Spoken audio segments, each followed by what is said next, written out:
જાઓ જે ચલાવ્યું છે આયુર્વેદનો પરિચય એ ચલાવ્યું.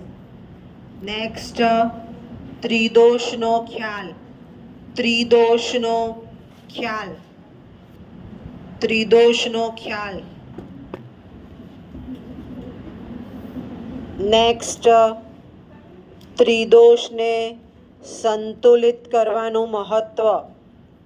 ત્રિદોષને સંતુલિત કરવાનું મહત્વ. આટલા ચાલ્યા છે અને નેક્સ્ટ છે એ હું ચલાવું છું ભારતીય તબીબી વિજ્ઞાન સિદ્ધિ. ભારતીય તબીબી વિજ્ઞાન સિદ્ધિ સમજી લઈએ. જેવી રીતે સાહિત્ય ભાષા આપણે ભણીએ છીએ. ભાષા કહેશો બેન અહીંયા આઈક્યુએસમાં ભાષા? હા, જેવી રીતે ભાષા ભણીએ છીએ, સાહિત્ય ભણીએ છીએ, એમાં આપણે મોટે ભાગે આપણા 3 ગ્રંથો વેદ, રામાયણ, મહાભારતને જોવું પડતું હોય છે. એવી જ રીતે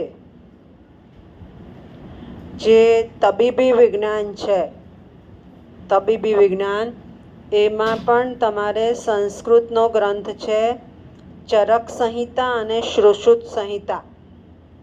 એ બંને ઋષિ થઈ ગયા. ચરક અને શ્રુશ્રુત બે ઋષિ થઈ ગયા. ચરક સંહિતા અને શ્રુશ્રુત સંહિતા જોવી જ પડે. એને આધારે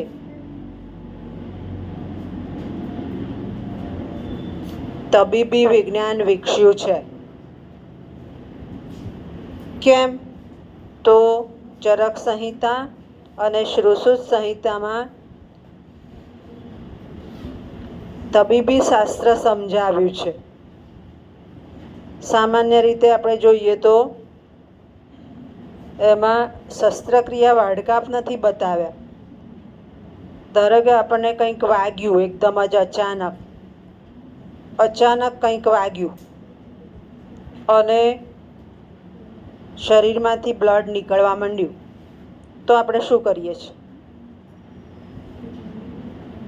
ચપ્પુ એકદમ વાગી ગયું કામ કરતા હતા અને લોહી બંધ નથી થતું, તો આપણે શું કરીએ છીએ? હા બોલો. રોજની વસ્તુઓ આવી ગઈ. બોલો.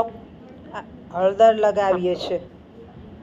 હળદર લગાવ્યા પછી પણ ઘણીવાર બંધ ન થતું કારણ કે ઘા ઊંડો થયો હોય, તો શું કરીએ છીએ? શું કરીએ છીએ? પાટો બાંધીએ છીએ. પાટો કેવી રીતે બાંધીએ? ઢીલો કે કઠણ? પાટો કેવી રીતે બાંધીએ? હા, કઠણ બાંધવો પડે. કેમ કઠણ બાંધવો પડે? કેમ કઠણ બાંધવો પડે? જે વેઇન છે, જેમાંથી બ્લડ નીકળતું હોય, એ ત્યાંથી અટકવા માંડે. જે વેઇનમાંથી બ્લડ નીકળતું હોય એ ત્યાંથી અટકવા માંડે.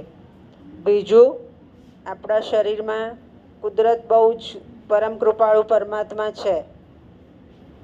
આપણા શરીરમાં નાનો ઘા થયો હોય તો એ વિજ્ઞાન પ્રમાણે તમે એને જોશથી પકડી રાખો. નાનો હોય તો, મોટો ઘા હોય તો પકડાતો નથી, લોહી નીકળી જ જાય છે. 3 મિનિટે બ્લડ ક્લોટ થઈ જાય. 3 મિનિટ થાય એટલે ત્યાં ક્લોટિંગ. ક્લોટિંગ એટલે પેલી પોપડી જેવું નથી થતું, એને ક્લોટિંગ કહેવાય. ક્લોટિંગ થવા માંડે અને બહુ જ લોહી જતું રહે તો કંઈ ના થાય, આપણે ક્લોટ થઈ જઈએ. હા, એટલે આ વસ્તુ શું કહે છે? તો જે મેં તમને આ સમજાવ્યું એ ચરક સંહિતા અને શ્રુશ્રુત સંહિતામાં છે. ત્યાર પછી એ આગળ વધ્યું તો ઘણીવાર આપણે એવો આગ્રહ રાખીએ છીએ કે આયુર્વેદ પર જઈએ. તો આયુર્વેદ શું છે? એક પ્રકારની જડીબુટ્ટી. હું પહેલાં પાનનું નામ ભૂલી ગઈ. શરદી થઈ હોય તો મારા બગીચામાં જ છે. શરદી થઈ હોય તો પેલા મોટા પાન આપણે ઉકાળીને પીએ છીએ. કયા પાન? અરડુસી. રાઈટ. અરડુસી. અરડુસીના પાન જે છે એ ઉકાળીને પાણી પીએ છે, એક પ્રકારની આયુર્વેદિક પદ્ધતિ થઈ. ત્યાર પછી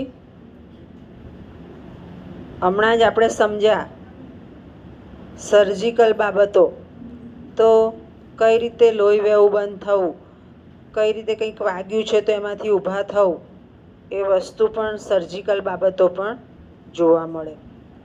હવે આ બધું જ છે, એની સાથે સાથે હર્બલ વાત પણ આવી, પંચકર્મ, એ તમને લાગુ પડે. હર્બલ વસ્તુઓ વાપરવાથી પણ શરીરમાં જે જોઈએ વસ્તુઓ, ચામડીને, હોમ સાયન્સવાળાને ખબર હશે, ચામડી માટે કયું વિટામિન બોલો? આપણી વિટામિન સીથી શું થાય? વિટામિન સીથી શું થાય?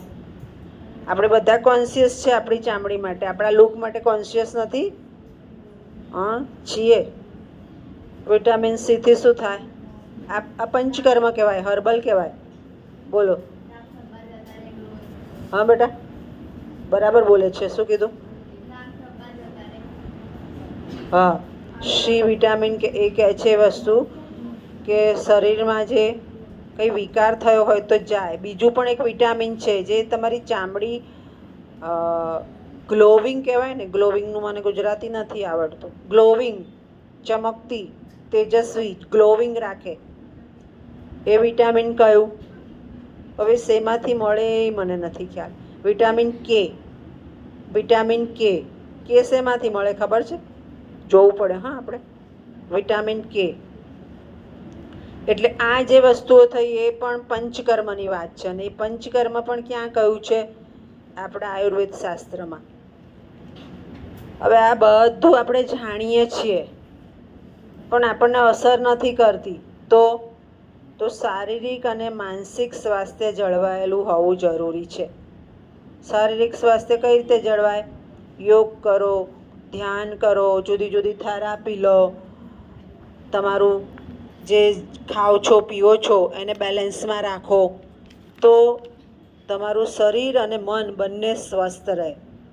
અને આ બધી જ વાત ચરક સંહિતા અને શ્રુશ્રુત સંહિતામાં આપણને બતાવી છે. અને આ જ વસ્તુ આપણને આઈકેએસમાં કેમ સમજાવી છે, નોલેજમાં કેમ સમજાવી છે? તો એ જ નોલેજ છે. હમણાં તમે બોલ્યા કે તાત્કાલિક પ્રાથમિક સારવાર તમે આપી શકો. ધારો કે ઘરે દાદીમાં છે આપણી સાથે અને એને એકદમ જ શ્વાસ ચડે છે, આ નોલેજ જ છે એક પ્રકારનું. દાદીમાને શ્વાસ ચડે છે તો તમે શું કરશો? આ બધું નોલેજમાં જ આવે. આયુર્વેદ હવે જે તબીબી વિજ્ઞાન શોધીએ છે ને, દાદીમાં છે ને એને એકદમ જ શ્વાસ ચડે છે તો તમે શું કરશો? સામાન્ય વસ્તુ છે, બોલો. દાદીમાં છે ઘરે પણ શ્વાસ નથી ચડતો. ઓકે, તમને સીડી ચડીને દોડીને શ્વાસ ચડે છે તો શું કરશો? બરાબર, લાંબો શ્વાસ લેશો અને શ્વાસને કંટ્રોલ કરશો. હે પછી બીજું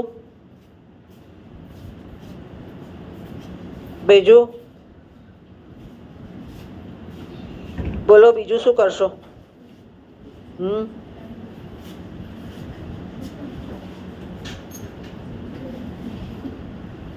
શ્વાસ ચડ્યો છે અને એને તમારે બેસાડવા છે, એ પહેલાં તમે શું કરશો? પ્રાથમિક સારવાર શું આપશો?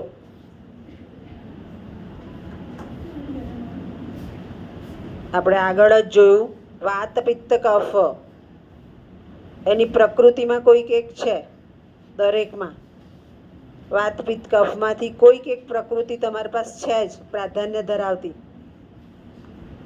ધારો કે એને વાત છે, વાત એટલે વાયુ, પિત્ત એટલે પિત્ત થાય અને ઓડકારો ખાધા કરે ને વોમિટિંગ કરે, અને કફ એટલે શરદી થાય.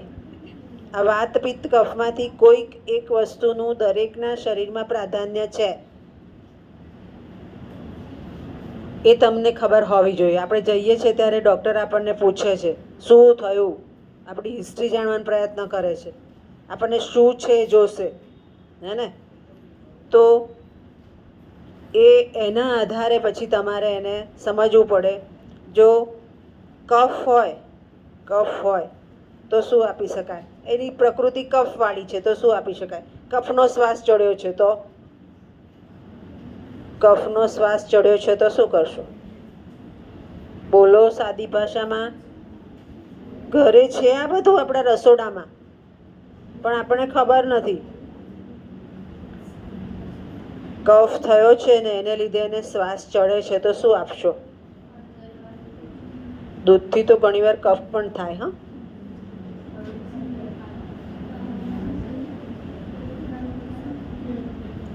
હળદર ફકાવીએ દાદીમાને, ચોંટી જાય તો પાછા આપણને બૂમો પાડવા માંડે. ગરમ પાણીમાં હળદર લેવાય. બીજું, ફાંકવાની વસ્તુ, મોટા ઉંમરલાયક વસ્તુ સીધે સીધી નહીં આપવાની, એને તાળવે ચોંટી જાય તો વળી પાછું બીજું. ગરમ પાણી સાથે હળદર અપાય. બીજું શું અપાય?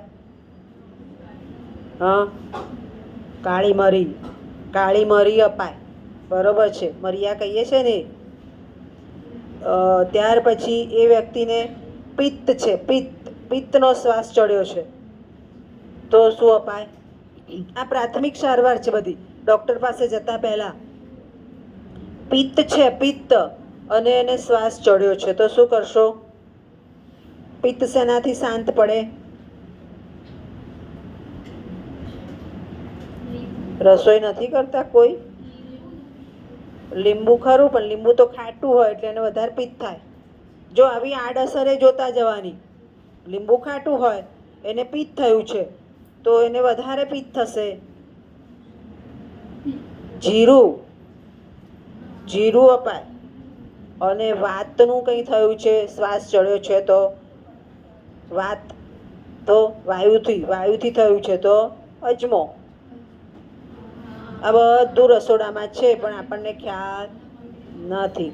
એટલે આ વસ્તુ કોરોનામાં આપણને આ નહોતું આપ્યું કે અજમો અને કપૂરની પોટલી રાખો? શેના માટે? વાત પિત્ત કફ ના થાય, શરદી ના થાય, તાવ ના આવે માટે. સૌ પહેલી પ્રાથમિક સારવાર રેમેડી આપણા પાસે હોય છે, પણ આપણે કરતા નથી અને વધી જાય છે